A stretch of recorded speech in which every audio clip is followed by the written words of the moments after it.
अस्सलामुअलैकुम my YouTube family, कैसे हैं आप सब लोग। आप सब लोगों को वेलकम टू किचन एक्सप्लोरर। और आज मैं आप लोगों को बताने जा रही हूँ दाल पालक, जिसे हम जो है वो साई भाजी भी कहते हैं। और इसे आप राइस के साथ या रोटी के साथ जैसे खाना चाहें पसंद कर सकते हैं।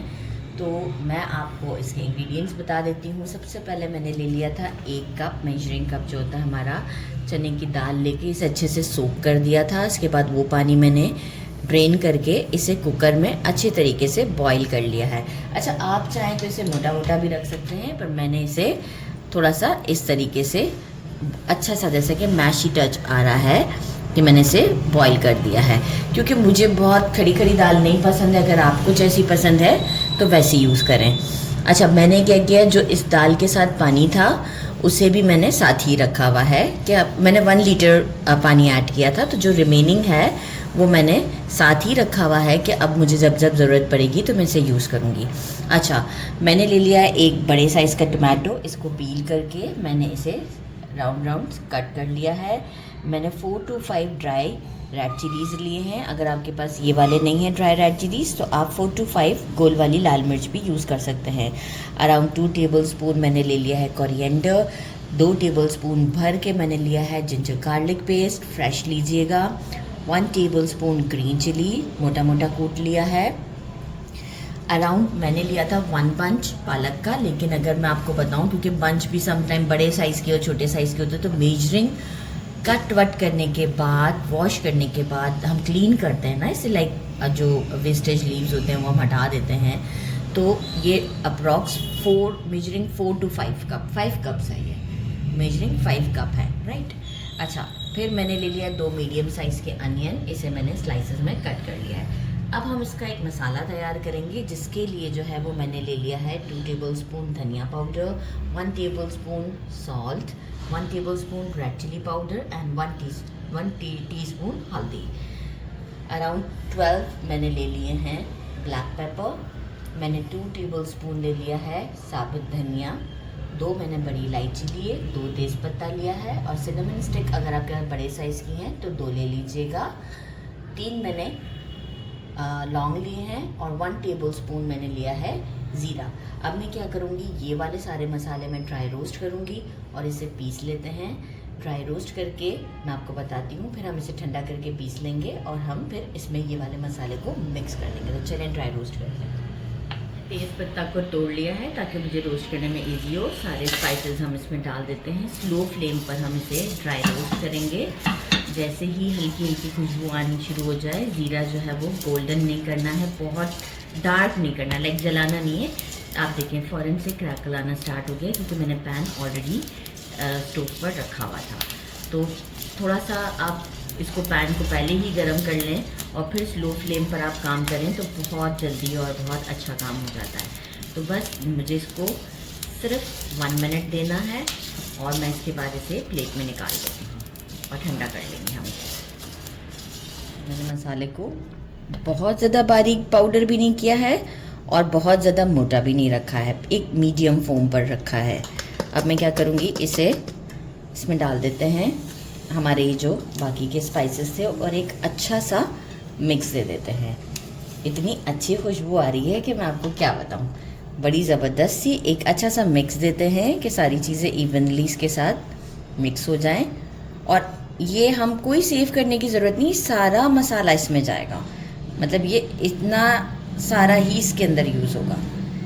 तो बस मैं इसे मिक्स करके आपको शो करती हूँ।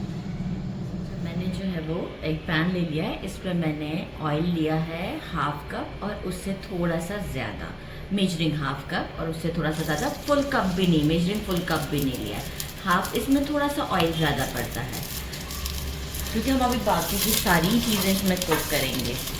और मैं ये प्याज मैंने इसमें डाल दिया है और अब मैं इसे गोल्डन ब्राउन होने तक, बिल्कुल गोल्डन भी नहीं करना, जैसे ही गोल्डन टच आने लगेगा जब तक मैं इसे फ्राई करती हूँ। आप देख सकते हैं प्याज हमारा बिल्कुल लाइट गोल्डन की तरफ आ रहा है।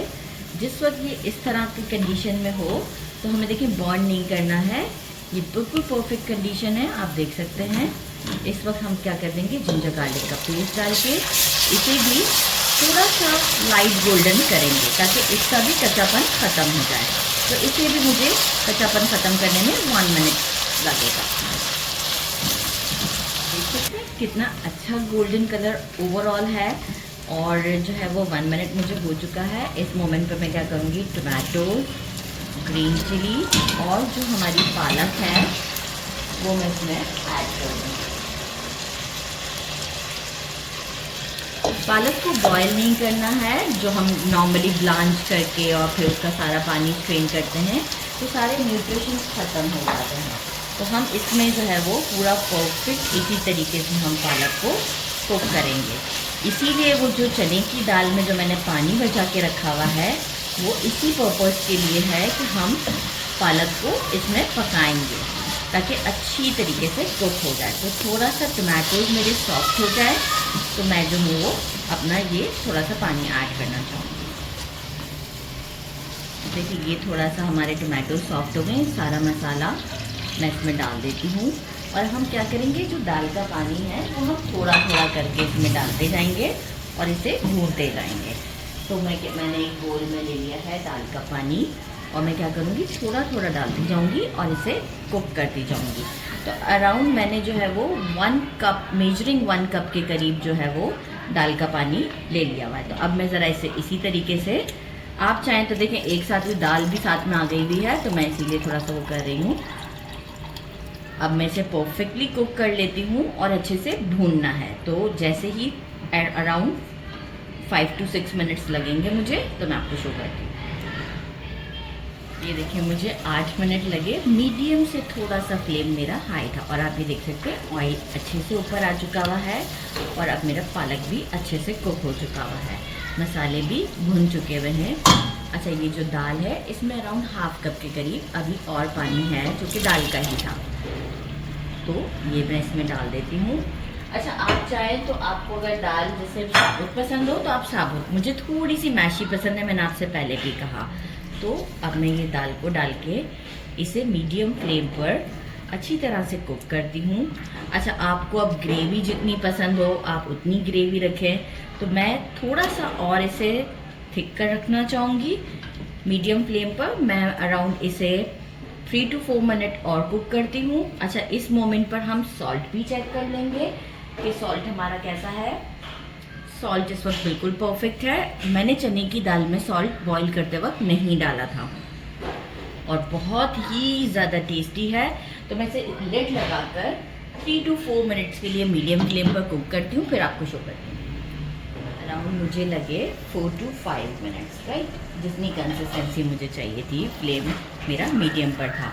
अब आप देख सकते हैं कि अभी जैसे थोड़ा रूम टेम्परेचर पर भी आएगी तो जो है वो कंसिस्टेंसी इसकी थिक हो जाएगी। इस मोमेंट पर मैं क्या करूँगी, रेड चिलीज और थोड़ा सा कोरिएंडर मैंने बचा लिया है और वो गार्निशिंग के लिए है एंड में। और इस वक्त हम फ्लेवर के लिए डाल रहे हैं और हम इसकी लिड लगा देंगे फॉर 1 मिनट और इसके बाद मैं आपको डिश आउट करके शो करती हूँ। लिड लगा के रख दिया था फॉर 1 मिनट। मैंने इसलिए पहले से लिड हटा दिया क्योंकि फिर वो कैमरा के ऊपर स्टीम एकदम से आ जाता है। अब आप देख सकते हैं इसकी कंसिस्टेंसी कितनी अच्छी है और लुक आप देखें कितनी ज़बरदस्त है कि मतलब दाल भी दिख रही है और पालक भी। मुझे बहुत ज़्यादा खड़ी दाल नहीं पसंद, तो चलें डिश आउट करते हैं और आपको टेस्ट करके बताते हैं। मैंने इसे डिश आउट कर दिया है और आप इसकी लुक चेक कर सकते हैं। और मैं इसे राइस के साथ खाना पसंद करती हूँ, तो मैंने थोड़े राइस निकाल लिए हैं और आप ये देख सकते हैं, ये देखें ज़बरदस्त टेम्पटिंग माशाल्लाह। अब हम इसे ट्राई करते हैं। बिस्मिल्लाहिर्रहमानिर्रहीम। बिस्मिल्लाह। ये देखिए कितना अच्छा इसका टेक्सचर है और ये टेस्ट में जितनी थोड़ी देर और पड़ी रहेगी ये और अच्छी हो जाएगी। तो ये हम आपको टेस्ट कर, बिस्मिल्लाहिर्रहमानिर्रहीम। नो डाउट एक सिंपल सी चीज़ है और इतनी टेस्टी है कि मैं आपको क्या बताऊं, मतलब ज़बरदस्त है। आप इसे ज़रूर बनाइएगा। मेरे चैनल को लाइक और सब्सक्राइब करना नहीं भूलिएगा। अपना ख्याल रखिएगा। अभी मैं आपको बताऊं मेरे हाथ में 2nd स्पून है और बस मैं जल्दी जल्दी बोल रही हूँ। अपना ख्याल रखिएगा। अल्लाह हाफिज़।